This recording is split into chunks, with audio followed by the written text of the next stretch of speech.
and welcome to highlights from the Oslo Diamond League. Now, the Bislett Games is one of the jewels in the crown for athletics, and we have so many great memories from over the years. Coe gets lifted by the crowd. A new world record for Great Britain and for Sebastian Coe. Over the great racer, the supreme racer.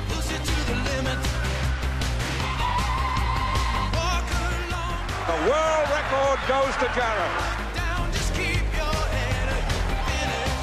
That was a sensational piece of running. Oh yes, he's got it. Over 85 metres, all Wesley.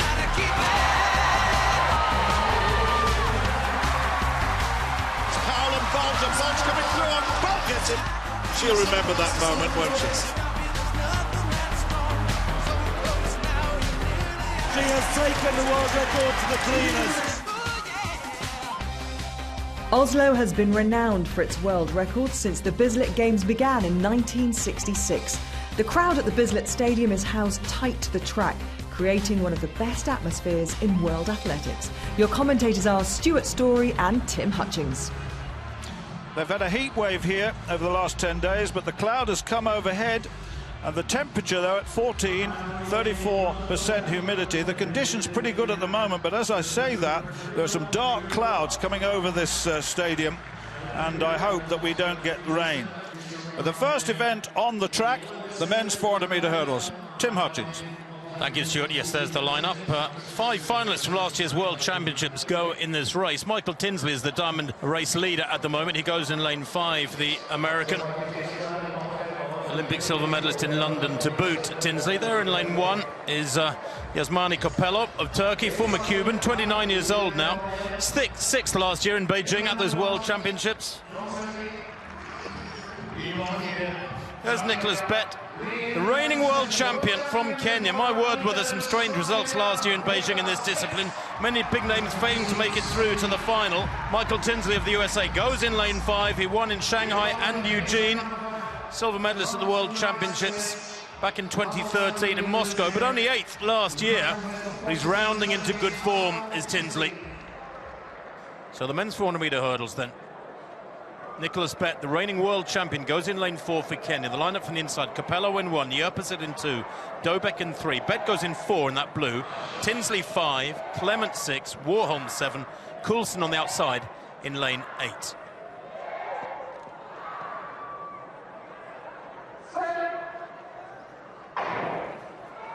Well, despite the noise in the arena, they get underway without any problems. First to rise, probably Copello on the inside in the yellow to right of picture. Going very well, though, at the moment is Tinsley in the white top right of picture. He's in lane 5, Tinsley, and moving very strongly alongside the men outside him. Clement in 6, also going aggressively is Coulson on the outside. Left of picture, Coulson around the crown of the bend and coming past the water jump. Coulson leading at the moment, running blind, running scared perhaps, trying to make up for some very mediocre form so far this year. But has he got it down the home straight? This is where it really gets you. It's such a tough event. Brilliant running from Capello on the inside. He's isolated over there. So is Coulson.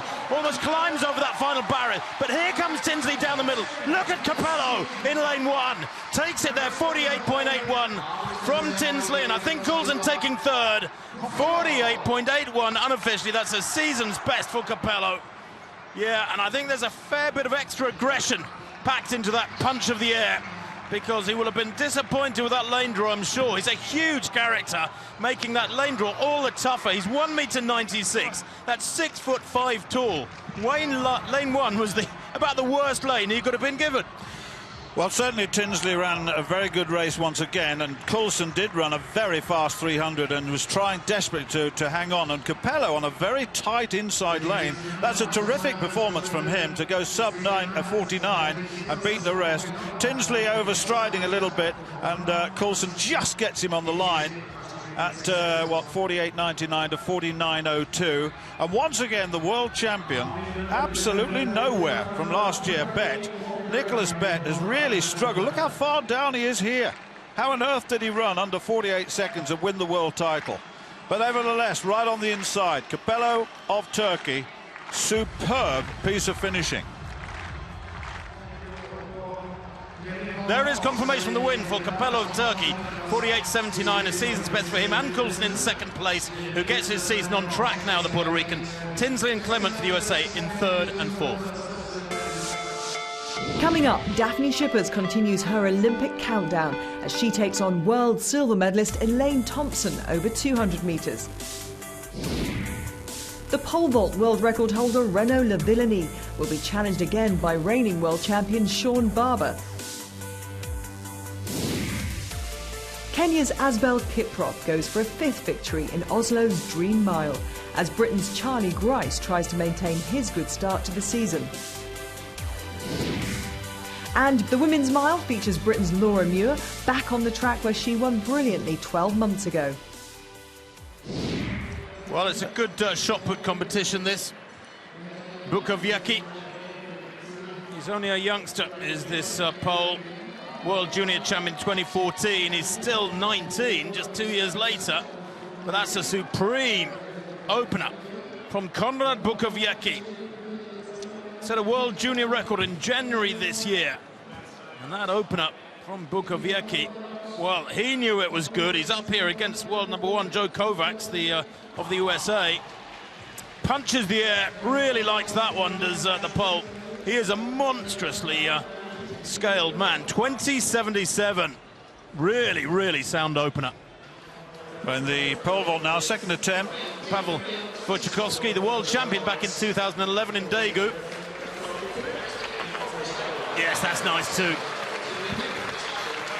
Season's best of 5.71. He can go beyond this yet. These early failures may prove costly. Sean Barber, of course, in the competition as well, the reigning world champion from Canada. Renaud Lavillenie, as Stuart said, yet to come in. He will come in at 5.65, his opening height. And there it is, a little sighting vault at each of those two heights so far for the pole. Well, 200 metres later on for a Dutch woman who became world champion, Schippers, Daphne Schippers of the Netherlands, will run a 200 metres, and that is much anticipated against Elaine Thompson of Jamaica. Well, now Joe Kovacs of the United States, 22 metres and 13 in Eugene in May. Wonderful world championship last year. He won the title. He's a rotator, but his personal best was set in last year, 22.56. He gets underneath beautifully, and once the timing is right, that's around about 21 metres, isn't it? So he really moves well. He's got a good left side. He really works against it, uses all the machinery he's got, all that musculature, and there's plenty of it in delivering that 16-pound ball. 20 metres and 73 in second place at the moment. Well, there's the start list for the women's 400 metres. Kloster of Norway, Anuora of Great Britain, Mitchell Australia, McPherson Jamaica, Hastings USA, Williams Mills Jamaica, Greno of Italy, and Gaillot of France. Right on the inside, Kloster, Norwegian, 53.97, her best this season. A little bit faster a couple of seasons ago. She's got the tight inside lane. Anuora of Great Britain got a bronze medal in the 4x4 in the World Championships last year, representing Great Britain. It's got a 51.55 actually season's best in Birmingham. And Morgan Mitchell, 51.25 in Birmingham. That represented a personal best as the Australian champion. She goes back to Australia after one more race in Geneva, I'm told. She's got lane 3. McPherson, Steph McPherson of Jamaica, well, 50.98 the season's best. She's the Commonwealth champion. And then outside her, Natasha Hastings of the United States, 50.86 in Eugene, also a personal best this season. Her best this season. She's a sub-50 competitor at her best. Then you've got Williams Mills, third in that wonderful 400-metre final in Osaka in the World Championships in 2007. She was leading with about 10 metres to go and got beaten. Greno is the European champion. Won that title in 2014, 51.52 this season, a personal best 50.30. The women's 400 metres.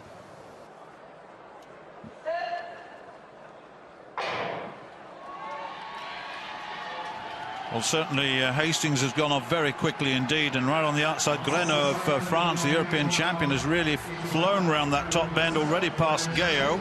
But Hastings and Williams-Mills running closely together, but McPherson's got a little bit of work to do, and right on the inside, Honora of Great Britain got a lot to do as they come into the home straight. Look at this. This is Greno of France, who are absolutely flying around this bend into the home straight. She's got a big lead, and the rest have got a lot of work to do to catch her. And Aura coming strongly in the final stages from the inside. And Hastings being run down now by McPherson. McPherson's had a very strong second half of the race. McPherson's going to come through on this one with Hastings in second place. And in third place in the 6th lane was Noblin Williams-Mills. And so McPherson actually ran that at 51.06. It was a good, powerful piece of running by her. She was controlled over the first 200 metres, and between 2 and 3 put herself into a position to attack. Wasn't phased in the first half of the race, but certainly looked pretty strong in the second half. Very even here, wasn't it, with about 90 to go, 3 or 4 women in it. McPherson, the rocking from side to side, really rangy sprinter. Hastings trying to come back there, holding her form well. Honora holds on very well, considering she looks like she's dying badly over in the far side to take 4th place. But there it is, McPherson 51.04, Hastings 51.38, Williams-Mills 51.66 in third. Bukowiecki then, round 4. His opener 20.77. He's got thrown less with round 2 and even less with round 3. That's big, and he knows it's good. And isn't he letting everybody else know? His season's best and personal best, 21 metres and 1 centimetre. That was in Ostrava at the end of May, and I think he might have just thrown better. I think he's just thrown a personal best as the young Pole. He's a monstrous fella. Imagine feeding him breakfast every morning. 21.14. It's a world under 20 record, a world junior record for Bukowiecki. Here's Wojciechowski. There's his card, and this for the pole would give him a separate height lead from the rest of them. Yes, wriggles over that one somewhat awkwardly, does Wojciechowski. Born in Bydgoszcz, he's a big fella, 1.90 m, that's around 6'3", and he looks to have plenty of height there. Third in Eugene, but in his last competition, ironically, in his hometown, he was only third in 5:40 a few days ago. Already going a lot better tonight, and has the lead with that first-time clearance. Well, Mr. Lavillenie comes into the pole vault for the first time at 5 metres and 65. Such is his confidence. I hope it works for him. Oh, that can be dangerous, and sometimes they get it wrong, and even the best in the world get it wrong. He's a 6-metre vaulter, but he pulled out of that halfway. And there's always a problem where you land. You don't want to land with your feet and your ankles in that box, and so that's a failure that he won't enjoy. So Joe Kovacs then, round 5 for him. Bukowiecki, the first man to hit that territory beyond 21 metres. How can the American respond? Well, that looks big as well. That looks huge from Kovacs. Gets the white flag, and that's way beyond 21 metres, and Bukowiecki's been shunted down to second place, surely. 20.45 in round 4 for Kovacs. His best to date, 20.73 in round 2, but that's way beyond 21 metres. 21.51 for Kovacs, as if to slap the youngster back into second place and say, learn your place. The men's javelin could be one of the very best events at this summer's Olympic Games. Kenya's Julius Yego learned to throw on YouTube, and it took him all the way to World Championship gold in Beijing last year. Wow, way beyond 90 metres! Thomas Roller of Germany is the world's leading thrower so far this year, and he won impressively in Shanghai, while Egypt's Ihab Abdulrahman laid down a big marker in Eugene. Well, Vetter then, the first throw in the men's javelin now. And this event really very much wide open, despite the fact that Abdulrahman is here, Yego is here, Roller is here, who heads the Diamond League rankings. He hits that one very hard. And that is about 86, probably nearer 87. That's a very, very good opener. Fabulous opener. He really got behind that. The world lead you can see in that graphic. Now that's going to be a personal best, I'm sure. It is 87 meters and 11 for Vetter, and that is some improvement. 84.38 his season's best. His personal best was 85.40, and I just wonder whether we're going to see some big throws from the bigger names, in a sense, with Julius Yego, the world champion, is here. Abdulrahman is here, 292-meter throwers at their best, of course, and Roller, a finalist in the javelin. He's an 89-meter thrower at his best. Got a best this season of 87.91. He unleashes that 800-gram javelin, and that's around just short, as you can see, is just short of 85 meters. And all of a sudden, Johan Vetter has put the real pressure on, hasn't he, at 87.11. The new personal best by almost a couple of meters. And Roller, well, we'll see. But the big names are yet to come. So Kovacs now into the circle, 21.51. Brought back first place from the youngster Bukoviecki, who has set a world junior record here tonight in the fourth round. Now, what can Kovacs do here? He's got the win in the bag. Oh, that's bigger still. That's huge from Kovacs. The world #1, the reigning world champion, his season's best, 22.13, his lifetime best, a monstrous 22.56 in Monaco last year. And that from Kovacs. He knows it's right. He knows he's hit a big one there. He's only third in Shanghai. He won in Eugene a couple of weeks back in 22.13, and that for Kovacs in the sixth and final round. He has indeed got better as the competition has worn on. 22 meters and 1 centimeters. He is very, very fast. He's got such strength. And really, that result, 22.01, another 22-meter throw. Bukoviecki, 21.14. Majewski, 20.56. World under-20 record. Look at that. Bukoviecki in second place from Poland. Another Polish shot putter coming through the ranks.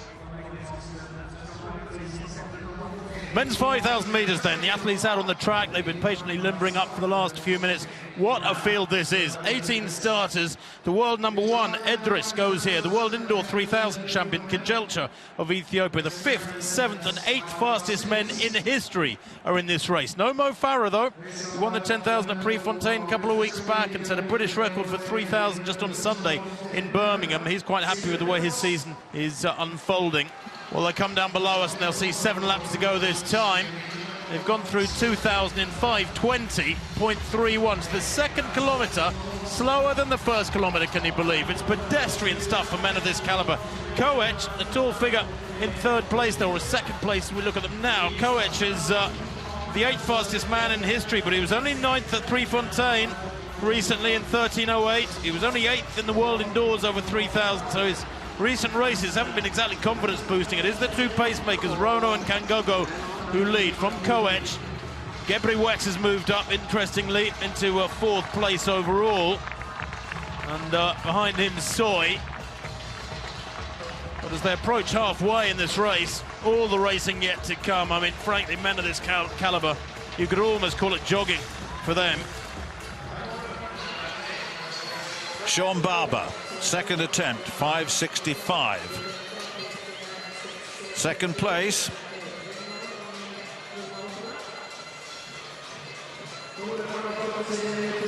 That's better.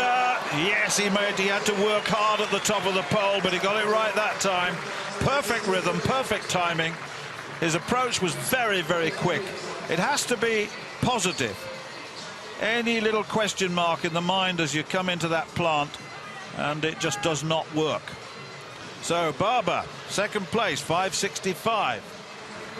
Well, Renaud Lavillenie made a real mess of that first attempt at 5:65. Second attempt, no better. This the third and final attempt for the world record holder. That's better. Not too often you see him celebrate and breathe a sigh of relief as big as that at 5:65, but it was his opening height. He had to get that one right. Wojciechowski, remember, clearing it first time. Leads at the moment. Barber cleared it the second time of asking. Lavillenie third time of asking. We're down to these three now. And it effectively starts with a clean slate, even though that is their order. With Lavillenie down in third. 3-4 abreast as they go into this lap with just under 3 laps to run. It's going to be a tasty last kilometre, there's no doubt about that.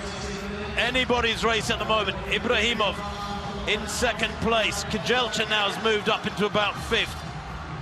Just looking for Higuita. He's in 4th. He's nicely placed. Kangogo, pacemaker, leading them through to 4 kilometres now. And that is, well, way further than he was expected to go. At 2:40, 4th kilometre. I wonder if he's thinking, I might as well keep going here, because none of you lot seem bothered about making it a real 5-kilometre race. It's going to turn into more of a mile. Yeah, it is. Kejelcha, though, looking quite useful on the outside. The tall figure coming through very quickly. And also Longest Siwa started to make his present toll. But this is where the race starts. Absolutely. With a couple of laps to go in this 5,000 metres. Just under 2 laps to run. Higuita, he's a great racer. He's great, tactically aware. 700 metres to run. He's cruising, isn't he? Able to respond to any attack that comes at him from the outside. Down the back straight. Kejelcha into 3rd place now. Edris back in 6th at the moment, still moving well. Lap and a half to run. And I still get the feeling that Higuita hasn't really broken sweat. Gebriwet in 2nd, Kejelcha 3rd. Koech back in about 7th at the moment. Ibrahimov looks like he's beginning to struggle in 8th place. They come round the crown of the bend and into the straight for the penultimate time. It's 3 or 4 abreast once more. Higuita, Gebriwet, Kejelcha, and Higuita allowing bodies to come past him, and that's a little naive because he's going to hit the bell now, and they still haven't really hit top gear as they go through with 400 metres to run. It's Gebriwet from Kejelcha. Higuita, well, I can't believe it, but he almost looks to be struggling back in 5th place. Perhaps he wanted to come at them from behind. Into the back straight now. Kejelcha, with those long legs, rangy runner that he is. And then 250 metres to run. And Gebriwet's in a good position here. Hold that inside line, run the shortest line. Edris, the world #1, back in 3rd place, struggling to stay with this. Here comes Higuita now on the shoulder of Edris in 4th place. These 4 are well away. But it's Gebriwet and Kejelcha, who still looks like he's got another gear in hand. Last year he would have done. Is he the same runner this year? On the inside, Gebriwet drives for home on the outside. Edris gritting his teeth. Higuita's misjudged this one, spectacularly so, as they come towards the line there. It's Gebriwet who takes it from Edris from Kejelcha. Higuita in 4th place. Koech, I think that is in 5th place. The winning time, 13:07. The last lap, 54 seconds exactly. And I suspect, I don't know, but I suspect Mo Farah will have been watching that one with a wry smile on his face, thinking, is that the best you've got? In pretty good racing conditions, I have to say. 54-second last lap, 13:07. The splits were so dreadfully slow for men of this caliber. And even the penultimate lap wasn't particularly quick. Nobody really tested this field. Camwaro, of course, threw everything, including the kitchen sink at Mo Farah in Beijing last year, but had to give best to the Briton. But there was nothing there to intimidate Mo Farah. Well, we can confirm the winning time at 13:07.70 for Hagos Gebriwet from Mukhtar Edris, beaten for the first time this year. Kejelcha in 3rd place, Higuita and Koech in 4th and 5th.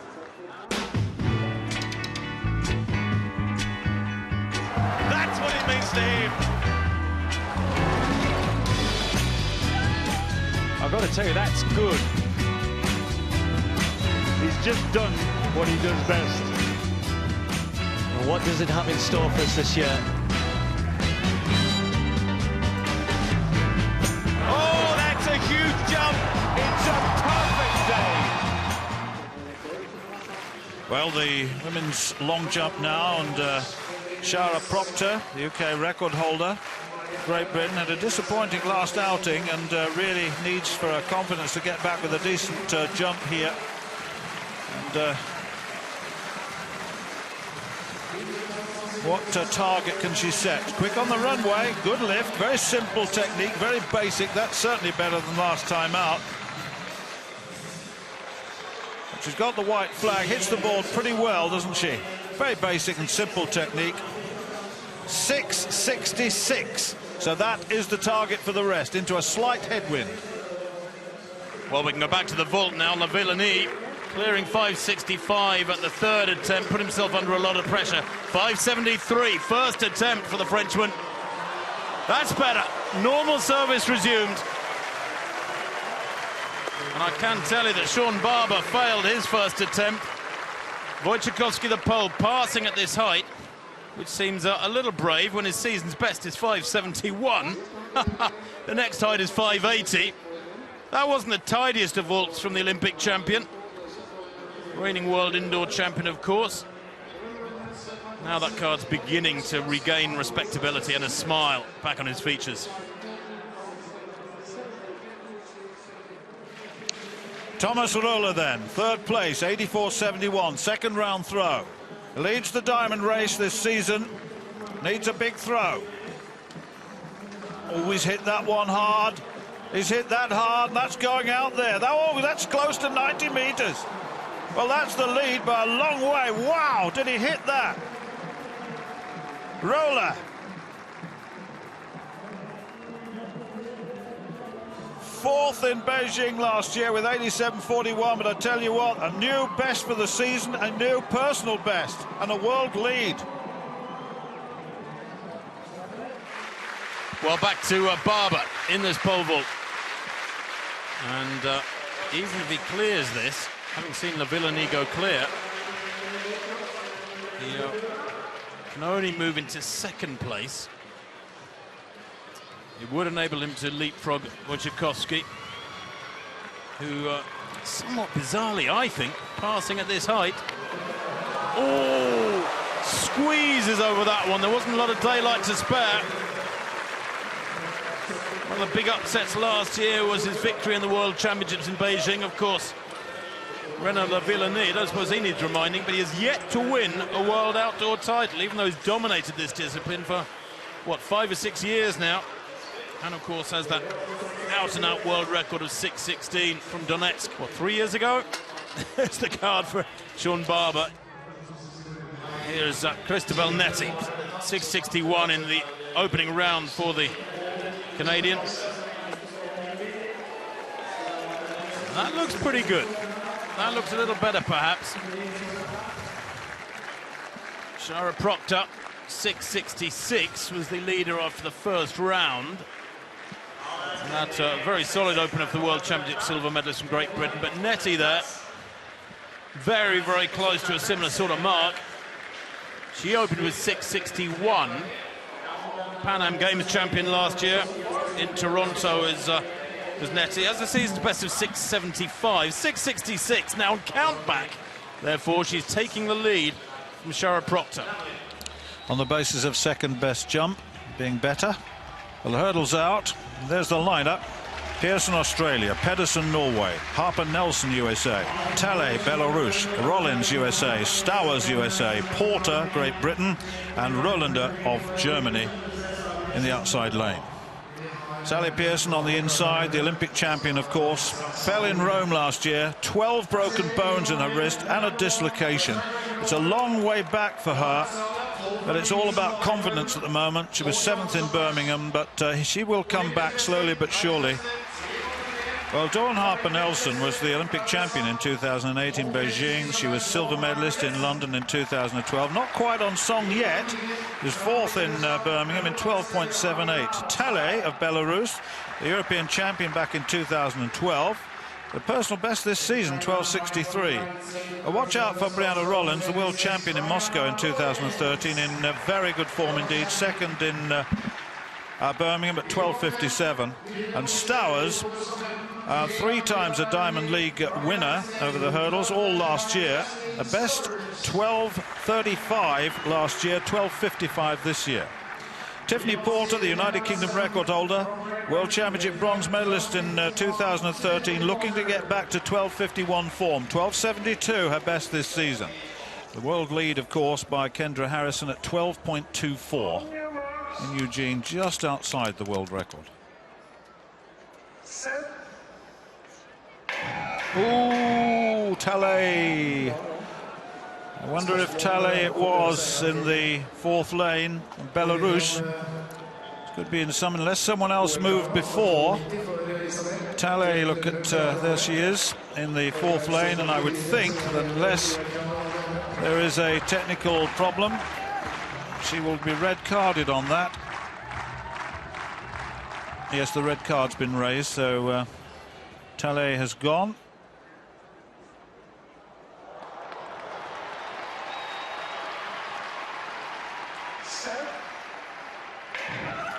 Well, no problem with the start this time, and already Rollins is going very strongly. Porter going better this time, running very well, and Harper-Nelson on the far side also going well. But certainly Rollins is away with this. Harper-Nelson second, and Stowers in third. 12.57, a pretty good run once again by Brianna Rollins. She's pretty consistent this season, and in a sense that went with the form book, but better really from Dawn Harper-Nelson that time. That's the closest she's got. The season's best at 12.75 in second place. And Stowers with 12.79 in third. Still looking for the sort of form that took her to 12.35 last season in Doha. Well, that was a brilliant start from Rollins. She never gave anybody else a chance, did she, to get back at a very, very crisp indeed. I was so impressed with the speed of her feet before the final barrier. First barrier, I should say, and that's a big win. I mean, that's a 2-meter winning margin. Well, there's the result of that hurdles race. Rollins 12.56, Harper-Nelson 12.75, season's best, as I said, and Stowers in third place at 12.79. We can go over to the long jump now. Here's Spanovic. She too keeping her tights on sensibly as the Serb. Bronze medalist at the last 2 World Championships. Spanovic, really consistent jumper.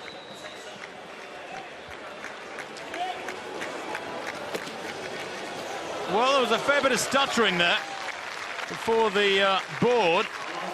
Wasn't the neatest of efforts from Spanovic. She is a 7-meter jumper plus. Did that at Zurich last year, 7.02, her personal best in national record, of course. Second in the world indoors, so she came off the winter really well, and that's a good jump. 6.79. The men's javelin still in progress, and the third placer, Kishon Walcott. Now, not happy thus far. Always hit that well. He got his arm well into that. Got a good stomp, and that's about 80. Well, it could be around about 86. Really hits that lead leg and really works against it and over it, and gets that delayed hand containing that javelin pulled over a long range and hit it over as long a range as possible. The rhythm's all right. Well, he's he's not happy, is he? Season's best though, 86.35, still in third. Back on the track, the men's 100 meters now. There is the field. Christophe Lemaitre, of course, one of the French darlings of the sprint world. Kim Collins, well, the man is turning into a living legend. Set a personal best 11 days ago. He's well beyond his 40th year now, in great form, winning in Birmingham in 10.11 just last Sunday. 9.93 he produced in Bottrop, Germany at the end of May. Mike Rogers goes in lane 4, 6th at the World Indoors over 60 metres, a former silver medalist at the World Indoors, always very competitive, another prolific racer. There is Andre de Grasse in lane 5. The men's 100 metres in lane 1, Dentarius Locke. Christophe Lemaitre goes in 2. Kim Collins in fabulous form at the age of 40 in 3. Mike Rogers goes in 4. Andre de Grasse in 5 for Canada. Then Webb 6, McLean 7, Coffey in lane 8. Really good start there from Collins, third from right. They're chasing him hard. Rogers coming back at him, but they're not going to get back to Collins in now, are they? De Grasse coming, oh, and Collins is injured.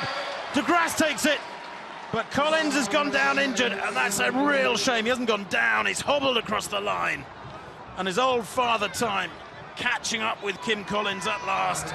He's defied the clock year after year after year, but he's in real pain there, Kim Collins, and that is such a shame. He's been in fabulous form of late. A personal best, 9.93, defied all the laws of physiology and physics and chemistry and any other laws I can think of. But Murphy's Law has got him tonight on a cool night in Oslo. That may well be the season for Kim Collins. He's holding his groin there. Let's hope it's not much more than cramp. He started so well. Yeah, he seemed to have the race under control. Yeah, he was perfect, absolutely super, and there it went. He was winning that one so comfortably. Locke on the inside was going well until he was overtaken by de Grasse and Mike Rogers. That's a grimace and a half, isn't it? 10.07, season's best. 10.09 and 10.12 equaling the season's best in third place. Well, the pole vault's still going on at the far end of the stadium. Second attempt at 5.80 for Renaud Lavillenie. A little bit of a fright at 5.65, which he chose his opening height, but got his 5.73 first time, and now he's got a 5.80 attempt, a second time attempt at 5.80. Oh, yes! Oh, yes! Well, Lavillenie really takes chances, but at the end of the day does come out with the success that we associate with him. Got more Diamond League wins than everyone else. The Olympic champion will go to defend his title this year. Had a good season thus far, shakes his head because of that. Look at that 5.65, but he's got up to 5.80, and that is very respectable indeed. The world champion just gives him a friendly little nod.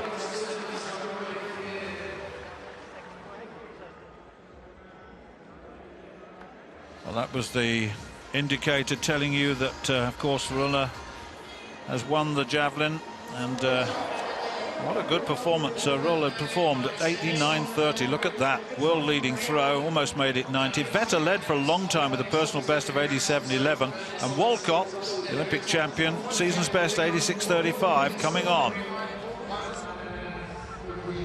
Well, there's the lineup for the Dream Mile, and what a race this promises to be. It has terrific history. Willis there, Gregson, Vogt, Hannes, Charlie Grice of Great Britain. He's having a very good season indeed. McLuffy, Managoy, Kiprop, Asbel Kiprop of Kenya. Really dominant this season in a race that has such a history. 2 world records broken in this race over the years. One by our Steve Cram of 3:46.32. That was in 1985. Steve Ovett broke it in 1980 at 3:48.8. This is one of those races that you look back in the history books and it's all there. There he is, Asbel Kiprop, unbeaten this year. Really looks so comfortable thus far, but still has to run the sort of times that I've mentioned thus far.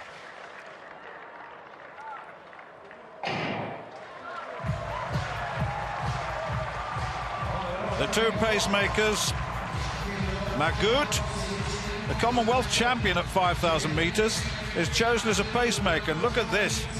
Kiprop latches in behind him. Managoy, also the Kenyan, the world champion silver medalist last year, latches in behind him. But Kiprop looks so comfortable, and he's really working hard on those pacemakers. There's a little bit of a gap already opening out in this early stage of this race, Tim. Yeah, and it's McLoufie, the Olympic champion, who's leading the second group, trying to get back on terms with this group. Of course, Kiprop won here last year, and he won here in 2010, 2011 and 2012. He's going for his 5th win here, is Kiprop. But more than anything else, he would like that Olympic title this year. He said times are not important. He's already on record as saying he's not going to be chasing any fast times necessarily this year, not records anyway. It's all about Rio. Well, Biwott leading that trailing group just ahead of McLoufie, who you've mentioned, Tim, the Olympic champion in 2012, World Championship finalist last year. But Kiprop and Managoy, silver medalist last year, he won in Rome, and of course has got confidence from that. There's Biwott. There's Ingebrigtsen, incidentally, a young Ingebrigtsen, a 15-year-old, ran 3:42 earlier on today with an age record. Astonishing European age 15 record, 3:42.44 he ran. That's worth some 4 minutes for a mile at the age of 15. It's freakish, if you ask me. Fantastic talent he's got there, but look at that gap, Stuart, the way it's opening up. And nobody prepared to go with it, least of all Manango, and he's allowing Kiprop to build up this big gap. And we've seen this already this season a couple of times. Well, we have indeed, and this is a real serious attempt at some fast time from Asbel Kiprop. Wasn't able to defend his Olympic title in 2012, got injured, and of course 3 times a world champion, showing unbelievable class now down the back straight, and the pacemaking's been good. Magot, of course, as I said, is the Commonwealth champion. He's got a 3:56 to his credit this season, so not a bad pacemaker, and he's really motoring. And Kiprop, not just off the back of him now, finds himself on his own. Well, everybody else is watching each other in the back of their second group. They've given up on chasing Kiprop. They know he's in 3:29 shape, the time he ran at Birmingham last Sunday. Charlie Grice back in that pack, who ran a 3:52 dominant run to win the B race in Prefontaine, about 3 weeks ago. But Kiprop now has lost interest in the pacemaker, and I think, Stuart, this is signs of him wanting to keep his powder dry for later in the season. 1 lap to go then for Asbel Kiprop. The Ingebrigtsens are in that group as well. So is Charlie Grice of Great Britain. They're all there. McLoufie's there. They're all in the group, and they are making a little bit of an inroads into that lead of Asbel Kiprop. But he's running it how he liked. Absolutely superb piece of running down that back straight. A little look over his shoulder. The rest are sprinting towards him as they approach 200 metres to go. Ingebrigtsen is there as well. And this is going to be a very fast run indeed by Kiprop, as we would expect. With just about 150 metres to go, 3:30 on the clock. And Kiprop now coming through, McLoufie in second place. And Angoy in third place, Ingebrigtsen in fourth. As they race down this straight, they've closed down on him certainly. And Mangoy gets in second place. Mangangoy in second place. And I tell you what, they all charged. Willis was there, everybody was there, but 3:51.49. And I have to say, Tim, I agree with you, he's keeping his powder dry. He really let the pace go at the end and just won the race. Out on his own was just simply majestic. It looked so easy. They did close on him. McLoufie was going well, but they really didn't race him. Well, there's the result of the Dream Mile. Kiprop 3:51.48 world lead, and Anangoy, McLoufie and Willis following in very closely indeed ahead of the Australian. Gregson, Ingebrigtsen, Biwott and Hannon the rest. Well, the 4th round of the long jump now, in third placer Christabel Netty, 6:66 her best, and looking to go beyond the Spanovic lead. They've all got the warmers on, haven't they? So it indicates that the temperature certainly dropped down there. Gets a white flag. Now, what has she got? Perfect on the board. Absolutely perfect. Gets good lift, a little hang. There's a little bit of backward rotation in the end, but not bad. Now, what's she got? Third place, it's a 6:68. She moves up a place. And Charlotte Proctor now in third place with the season's best 6:67.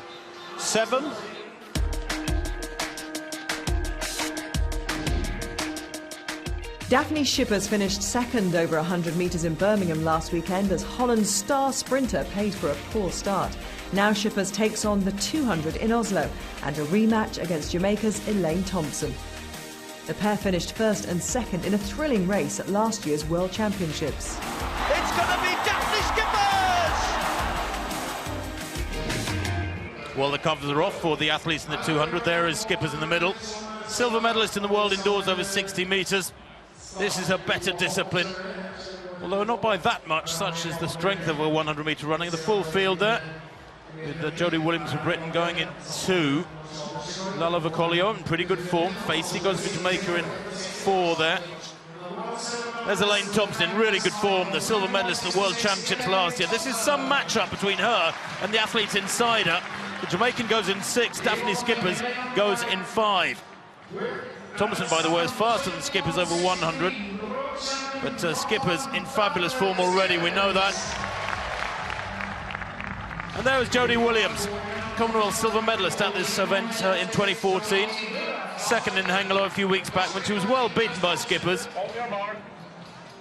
Well, just looking at her card in recent weeks, she won the Manchester City Centre race 3 weeks or so back in a windy 10.94, then won in Hengelo in 22.02. Very quick in front of the home crowd, again in far from ideal conditions, but she goes in 5. The lineup from the inside, Running in 1, Williams in 2, Lala Vacolio 3, Facey in 4, Schippers in 5 in the blue, Thompson in 6. Now watch Thompson, Oliveira Santos 7, Hyacinth in lane 8. Good start there from Schippers. One of the best starts I've seen him produce for a while. Inside of Facey also going well, but Schippers up on the field already and already up on the shoulder of Elaine Thompson after about 70 metres and into the straight has a good lead. Now watch the clock. If it was warmer night, this would be special. She's going away with every stride. Outside her, Thompson is going to be well beaten here, although she'll take second place. Dipping at the line, 21.94. Well, a meeting record by Gwen Torrance, 21.94, and it's 21.95 from Schippers. Will that be confirmed or rounded down? It goes back to 1994, Gwen Torrance's meeting record.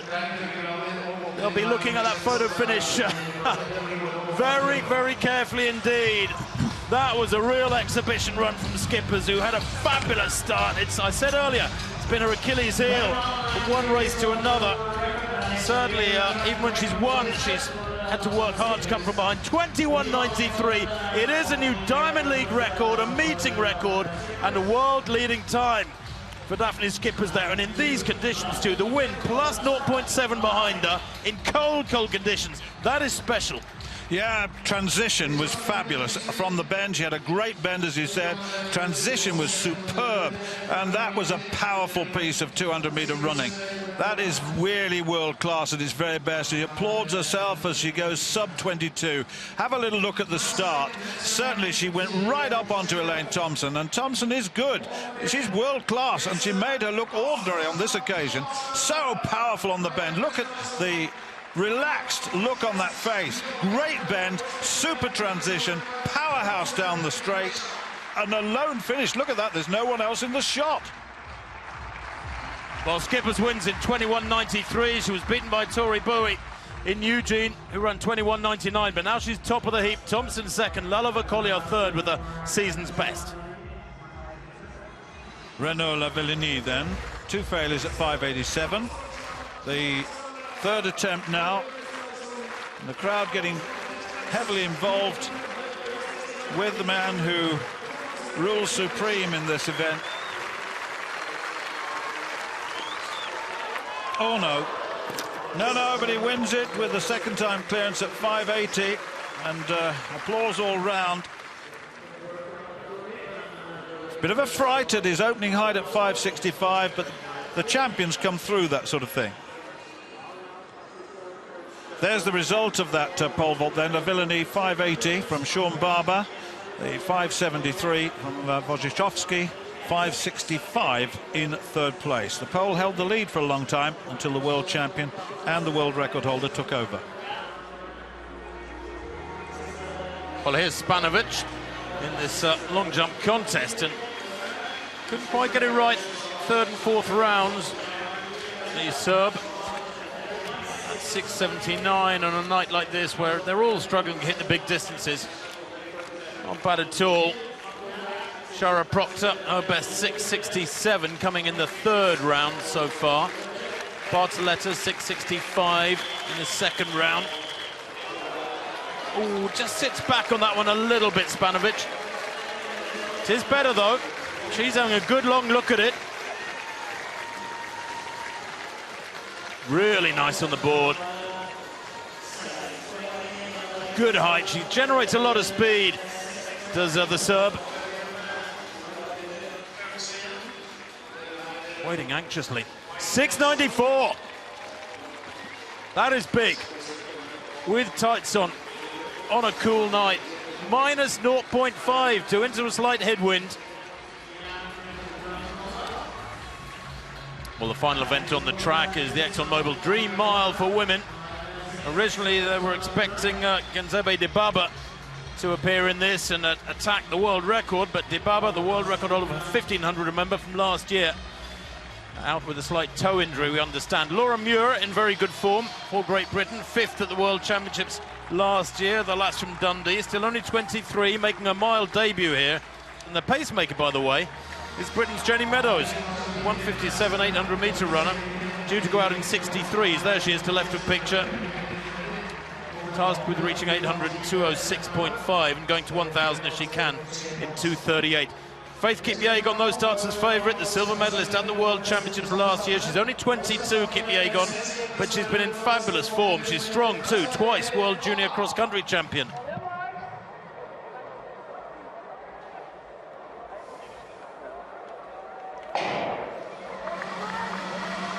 So Jenny Meadows, unfamiliar role this for her.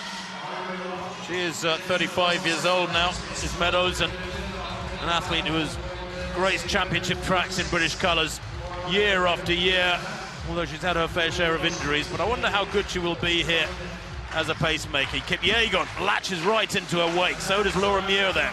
Up on her toes, tiptoeing down the back straight. Mbaye and Bata and Anawi slotted in behind her. It's single file, and that tells me this is quick.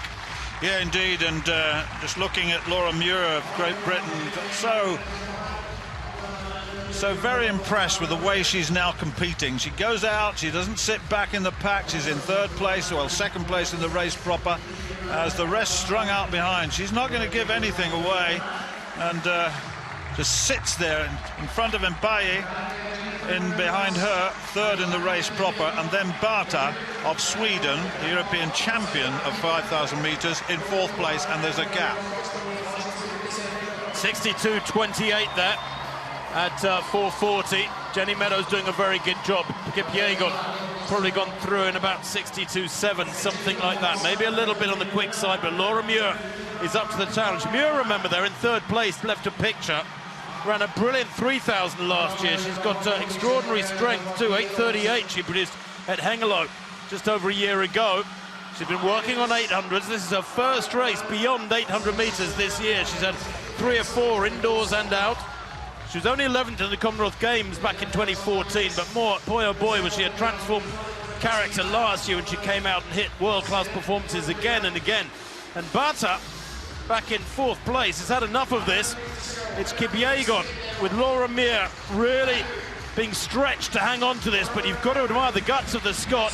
Jenny Meadows doing a good job out in front. She'll come through, I suspect, pretty much spot on, with Kipyegon in second place. Yes, 2:06.11 at 800 metres apparently. Now that is good.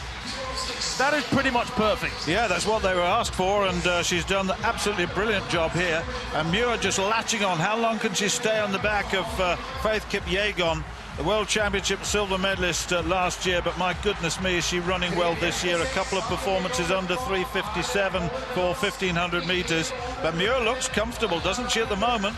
Not fearful, not going to be sitting back in that trailing group. Look at this.